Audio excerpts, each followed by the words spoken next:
Hi, my name is Mary Oquendo. I'm the owner of Positive Educational Training, an online educational portal for pet professionals, as well as a business coach for the busy pet professional. Right? And I'm also a certified master pet tech instructor. There's like 11 of us worldwide. And today I want to talk about bleeding injuries, right? And why it's important, especially as pet professionals, to attend to injuries in our care quickly, right? Addressing them quickly, the wound will heal faster. It will reduce the amount of pain this pet is in. And in the long run, it will be less expensive. So the first thing you want to do is you want to assess the situation, right? You want to take a deep breath.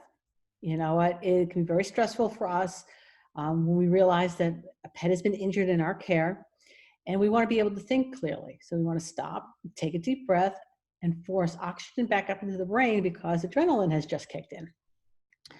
You want to make sure that you're going to prevent further injury, not only to the pet, but to yourself. So make sure you have a waiver because a pet that is in pain will bite.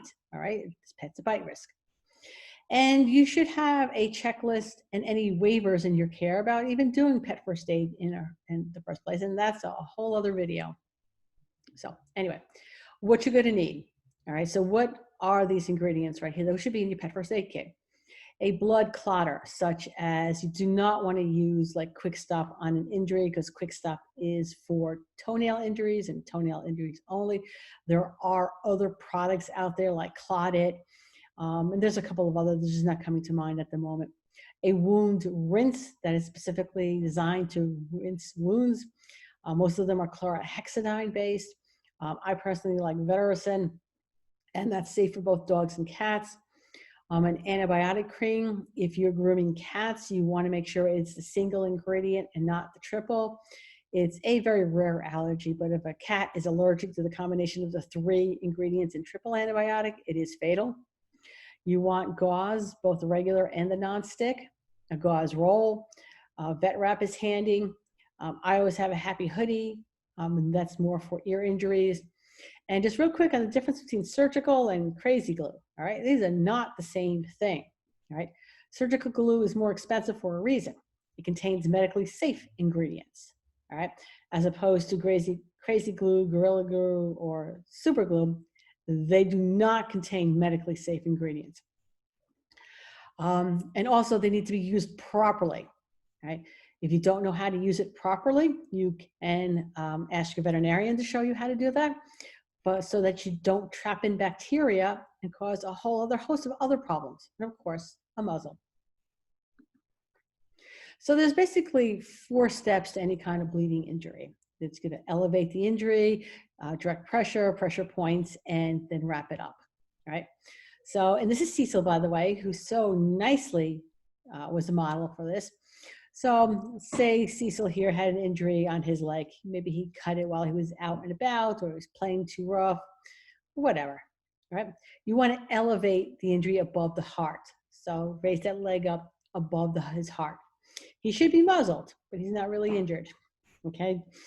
And then I'm going to apply some direct pressure.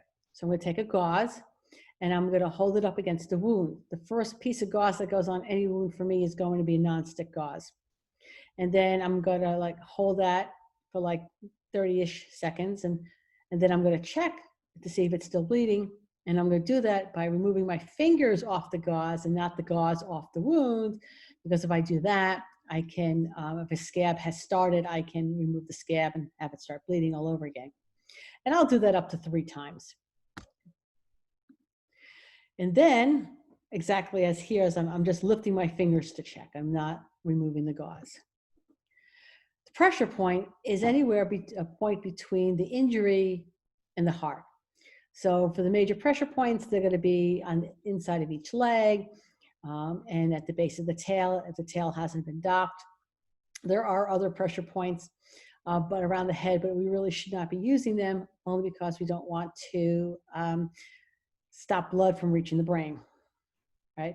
And so I'll hold that for like 30 seconds or so. And then when I release it, I'm going to release my finger slowly from that pressure point because, you know, we've all kinked a hose. And what happens when we kink a hose and then unkink it, it just shoots out. So I don't want to run the risk of damaging a scab that may have started. And I'll do that up to like 3 times as well. Right? And then I'm going to wrap it.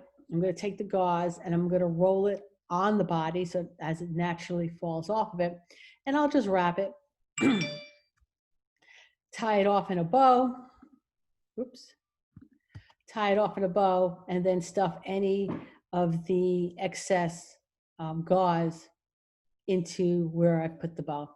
That's all there is to it. If you have any topics you'd like to see me cover, please let me know that. I'll see everybody next week.